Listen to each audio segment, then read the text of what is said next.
आज के क्लास में हम लोग विलयन चैप्टर का ये दूसरा टॉपिक है, विलेयता और उसके प्रभाव के बारे में पढ़ेंगे कि कौन कौन से ऐसे फैक्टर्स हैं जो विलेयता को प्रभावित करते हैं। तो सबसे पहले हम लोग शुरुआत करने से पहले इस क्लास को विलेयता टर्म्स को समझते हैं। विलेयता टर्म्स विलेय पदार्थ की भौतिक गुण होता है कि वह कितना अमाउंट किसी विलायक को संतृप्त करने के लिए आवश्यक होता है। तो देखिए, बहुत ही सिंपल परिभाषा है। स्थिर ताप पर विलेय पदार्थ की वह अधिकतम मात्रा के एकांक आयतन को संतृप्त करने के लिए आवश्यक होती है, विलेय की विलेयता कहलाती है। ठीक है, तो आप समझ गए होंगे कि विलेयता क्या है। एक भौतिक गुण होती है विलेय पदार्थ की। ठीक है, इसे यश संकेत से दिखाया जाता है और इसका मात्रक मोल प्रति लीटर या फिर ग्राम प्रति लीटर होता है।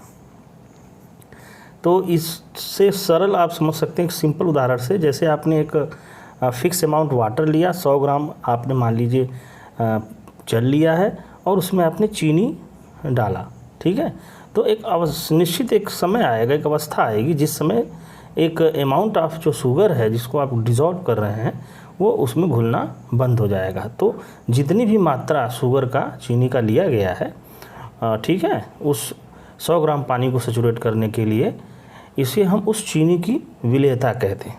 ठीक है, तो देखो मात्रक से यहाँ पर आप इजीली समझ गए होंगे। मोल प्रति लीटर मतलब 1 लीटर विलियन में कितने मोल लगे, या फिर ग्राम प्रति लीटर का मतलब 1 लीटर विलियन में कितना ग्राम लगा। ठीक है, आइए आगे चलते हैं। जो कि सिलेबस में आप लोग के 2 तरह की बात होगी, 2 तरह के विलियन की। सबसे पहले देखो, ठोस का द्रव में विलियन है और आगे हम लोग गैस का द्रव में विलियन की बात करेंगे। तो ठोस कितना द्रव में विलेय होगा, ठीक है, ये अलग अलग निर्भर करता है कि किस तरह का ठोस है और किस तरह का द्रव है। ठीक है, कुछ और भी फैक्टर्स हैं जो हम लोग आगे चर्चा करने वाले हैं। तो सबसे पहले आप देखो, इसमें कुछ उदाहरण हैं कि अगर 25 डिग्री सेंटीग्रेड ताप पर 1 लीटर जल अगर आप लेते हो तो 346 ग्राम चीनी घुल जाती है। तो 346 ग्राम क्या है, ये चीनी का वो अमाउंट है जो 1 लीटर जल को पूर्णतया संतृप्त कर देता है। ठीक है, और इसी को हमने कहा था कि यह एक भौतिक गुण होती है। और 346 ग्राम क्या होता है, यही विलेयता कहलाएगी चीनी की। आगे चलते हैं हम लोग। विलेयता को प्रभावित करने वाले देखिए कारक। तो इसमें जो सबसे बेहतर या कह सकते हो सबसे इम्पॉर्टेंट जो फंडा होता है कि लाइक डिज़ॉल्व लाइक, ये सभी लोग याद कर लेंगे। अब लाइक डिज़ॉल्व लाइक इंग्लिश में लिखा है, इसकी हिंदी ये मतलब है जो जैसा होता है वो उसमें घुल जाता है। ठीक है ना, तो इम्पॉर्टेंट यहाँ ये होता है कि घुलना आवश्यक है। ठीक है, ज़्यादा से ज़्यादा कोई ठोस पदार्थ किसी द्रव में घुल रहा है, कोई ठोस पदार्थ नहीं घुल रहा है, तो उसके हिसाब से आप कैसे पता चलेगा कोई ज़्यादा क्यों घुल रहा है, कोई कम क्यों घुल रहा है। ये नेचर की बात होती है कि विलेय अगर ध्रुवी है और विलायक भी ध्रुवी है तो एक जैसा है, लाइक डिज़ॉल्व लाइक। या विलेय अगर अध्रुवी है और विलायक भी अध्रुवी है तो एक जैसा है। ठीक है, तो ये दोनों एक जैसे अगर प्रकृति के होंगे तो ज़्यादा विलेयता होती है। ठीक है, नेक्स्ट आप देखो ताप। ये बहुत ही महत्वपूर्ण होगा, आप लोग इस बात को भी समझें ध्यान से कि जब भी किसी ठोस को हम द्रव में घोलते हैं तो 2 प्रकार की बातें हो सकती हैं। पहला कि ठोस जब घुलता है तो घुलते समय वो ऊष्मा का त्याग करता है। ठीक है, तो उस सिस्टम को हम कहते हैं ऊष्माक्षेपी डिसोल्यूशन हुआ है। ठीक है, दूसरा शर्त ये हो सकता है कि घुलते समय उसने वातावरण से ऊष्मा का शोषण किया है। ठीक है, वातावरण से ऊष्मा खींचा है, जो कमरे के ताप है 25 डिग्री सेंटीग्रेड, उसमें से वो बाहर से ऊष्मा का एब्जॉर्प्शन किया है। ठीक है, तो 2 प्रकार का हम कह सकते हैं किसी ठोस को अगर हम द्रव में घोलते हैं तो 2 प्रकार की स्टोरी होती है। अब आपको ये समझना है कि अगर इन 2 प्रकार की चीज़ें हो रही हैं तो उस केस में ताप का क्या प्रभाव पड़ता है। कि ताप बढ़ाएंगे तो और घुलेगा या विलेयता और बढ़ेगी। तो देखिए, इसमें एक सिंपल कॉन्सेप्ट है, ला सातेलिए का नियम है। इसमें जो भी ऐसे डिसोल्यूशन होते हैं, ऐसे ठोस होते हैं जब ये घुलते समय हीट निकालते हैं, मतलब ऊष्माक्षेपी होते हैं, तो उनमें आप ये ध्यान रखेंगे कि अगर टेम्परेचर बढ़ाएंगे तो विलेयता कम होती है, ठीक है। और ऐसे ऊष्माशोषी जैसे बहुत से ठोस होते हैं, घुलते समय ऊष्मा एब्जॉर्ब करते हैं वातावरण से, उसमें अगर आप ताप बढ़ाएंगे तो ठोस की विलेयता बढ़ जाती है।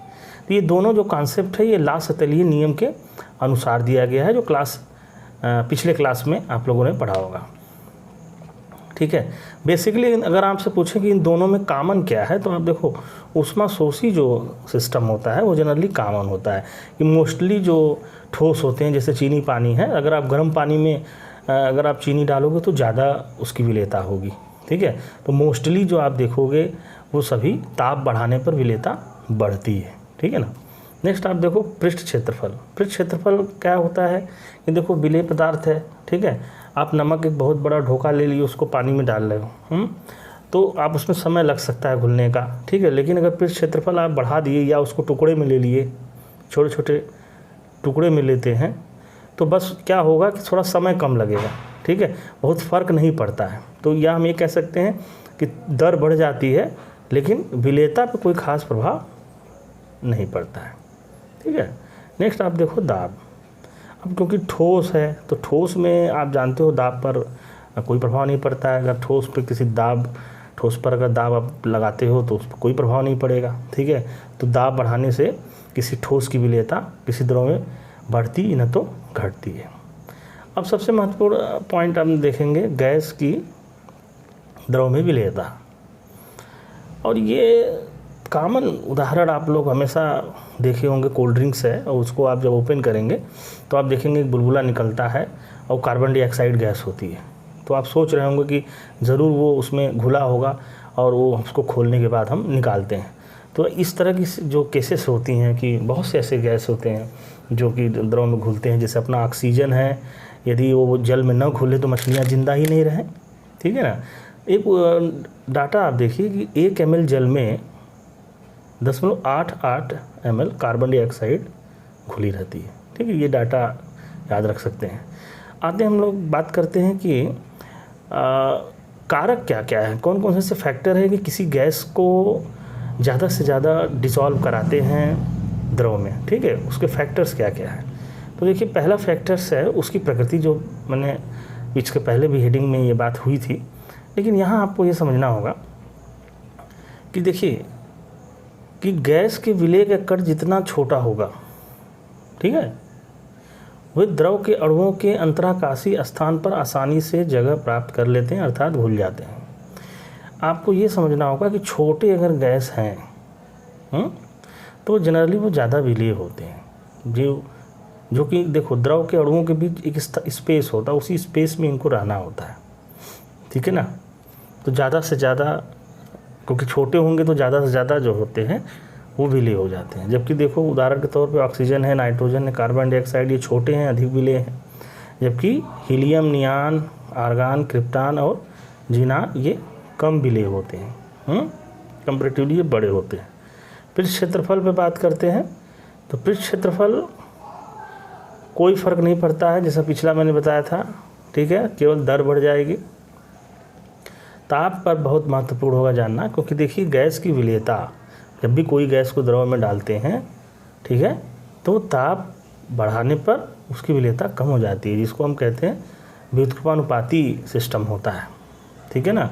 तो हमेशा याद रखिएगा कि कोल्ड ड्रिंक्स अगर आप देखे होंगे कि कोल्ड ड्रिंक्स को अगर आप फ्रिज से बाहर निकालते हैं तो आप देखोगे कि बुलबुला जो है उस सिस्टम्स को छोड़ के ऊपर की ओर बढ़ने लगता है, क्योंकि देखो टेम्परेचर बाहर का ज़्यादा होता है, इसलिए गैस जो उसमें घुला रहता है वो निकलने का प्रयास करता है। और यही कारण है कि गर्मियों के दिन में जो जीव जंतु होते हैं, जलीय जीव होते हैं, वो मरने लगते हैं, क्योंकि देखो जल में जो ऑक्सीजन गैस होती है, गर्मी के दिनों में क्या होगा, टेम्परेचर बढ़ेगा, तो जो गैसेस होते हैं, जैसा मैंने बताया कि टेम्परेचर बढ़ाने पर उनकी विलेयता कम होती है, तो ऑक्सीजन गैस बाहर निकल जाएंगी, विलेयता कम हो जाएगी, और इसके फलस्वरूप जलीय जो जंतु होती हैं उनकी मृत्यु हो जाती है।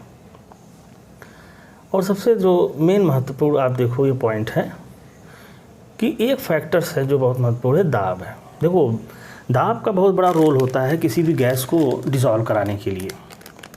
सामान्यतः आप जो भी ऑक्सीजन देख रहे हो जल में घुला रहता है, ये एटमॉस्फेरिक प्रेशर पर रहता है, लेकिन जब हम कोल्ड ड्रिंक्स में CO2 गैस की बात करते हैं तो उसको हाई प्रेशर पे, उच्च दाब पर सील किया जाता है। तो उसके लिए कहा हेनरी ने सीधा बात किया है कि दाब बढ़ाओगे तो गैस की द्रव में विलेयता का मान बढ़ जाता है। ठीक है ना, ये याद कर लीजिएगा, दाब बढ़ाने पर द्रव में, गैस की द्रव में विलेयता का मान बढ़ जाता है। ठीक है ना, ये हेनरी स्टेटमेंट है। इसको आप दूसरे तरह से भी हेनरी ने बताया है, किसी विलायक में घुली गैस का द्रव्यमान, मतलब उसका अमाउंट ग्राम में या मोल अंश, देखिए पहले भी पढ़ाया जा चुका है। ठीक है, फ्रैक्शन ऑफ मोल्स आंशिक दाब के अनुक्रमानुपाती होता है। अब ये आंशिक दाब आपको यहाँ पे क्यों कहा गया है? देखिए आंशिक दाब वर्ड तब इस्तेमाल होता है जब एक से अधिक गैस प्रेशर में, आप प्रेशर लगा रहे हो तो एक से अधिक गैस हैं, लेकिन हम किसी एक गैस की जब हम बात करते हैं पर्टिकुलरली तो उसको हम आंशिक दाब नाम देते हैं। ठीक है ना, तो यहाँ पर वही बात कह रहा है कि आप किसी विलायक में घुली गैस का द्रव्यमान अथवा मोल अंश गैस के आंशिक दाब के अनुक्रमानुपाती होता है। देखो ये दाब है और ये मोल अंश है। ठीक है, और ये KH क्या है, जब आप फिर अनुक्रमानुपाती का चिन्ह हटाओगे तो बराबर लगाओगे तो P बराबर KH गुणे काई। ठीक है, KH क्या कहते हैं, हेनरी नियतांक। इसका मान देखो ध्यान रखना हर एक गैस के लिए अलग अलग होता है। ठीक है, और ये डाटा NCERT में मिल जाएगा। B क्या है, गैस का आंशिक दाब है। और बिलियन में गैस के मोल अंश को काई कहते हैं। अब इसमें महत्वपूर्ण देखो कंडीशन, बहुत अधिक दाब नहीं होना चाहिए और बहुत अधिक दाब के साथ साथ बहुत कम ताप भी नहीं होना चाहिए। ठीक है, दोनों कंडीशन आप याद रखेंगे हेनरी के लिए। और तीसरा जो सबसे महत्वपूर्ण है कि यदि कोई गैस आप प्रेशर डाल के डिज़ोल्व करा रहे हो द्रव में और वो टूट गया, मीन्स वियोजन हो गया या फिर संयोजन हो गया तो भी, या कोई रासायनिक अभिक्रिया कर लिया तो भी वो हेनरी के नियम को फॉलो नहीं करेगा। तो अब देखो इसमें कुछ प्रश्न हैं, उसको आप समझ सकते हो। जैसे देखो पहला प्रश्न, उस गैस का नाम बताओ जो हेनरी के नियम का पालन नहीं करते हैं। तो जैसे जो ब्रेक हो जाते हैं, देखो HCl है, HCl को पानी में डालोगे गैस को तो ये H+ और Cl- हो जाएगा, अलग अलग हो जाएगा। ठीक है, हेनरी के नियम के अनुप्रयोग बताइए। कोई भी गैस को अगर आप डिज़ोल्व करना है, जैसे अभी कोल्ड ड्रिंक की बात किया है कि कोल्ड ड्रिंक में कार्बन डाइऑक्साइड को सील करते समय उच्च दाब पर सील किया जाता है। ठीक है, दूसरा आप उपयोग लिख सकते हो ऐसे NCERT से कि यदि आप कोई गोताखोर अगर नीचे जाता है, स्कूबा डाइवर जिसे कहते हैं, तो वो सिलेंडर जो लेके जाता है उसमें नाइट्रोजन गैस की जगह पे वो हीलियम का गैस लेके जाता है। ठीक है ना, क्योंकि एक बेन डिजीज़ हो जाती है, क्योंकि देखो हीलियम डालने से हीलियम की सॉल्युबिलिटी उतनी ज़्यादा होती नहीं है अधिक दाब पर, क्योंकि उसके KH का मान अधिक होता है। इसलिए नाइट्रोजन को तो हटाकर कुछ मात्रा में हीलियम डाल देते हैं। तो एक बीमारी होती है बेंड, वो गोताखोर को नहीं होती है, क्योंकि उस बीमारी में क्या है कि नाइट्रोजन घुल जाते हैं जब नीचे जाने पर अधिक प्रेशर पे, और जब प्रेशर रिलीज़ होता है, जो गोताखोर ऊपर आते हैं तो वेसल्स में जो नसें होती हैं ब्लड की कैपिलरी में, वो गैसेस बुलबुले के रूप में रहती हैं और वो बहुत ही दर्द करता है। तो और भी उसके अनुप्रयोग है, आप लोग NCERT में पढ़िएगा। नेक्स्ट क्लास में हम लोग अणुसंख्य गुण की बात करेंगे।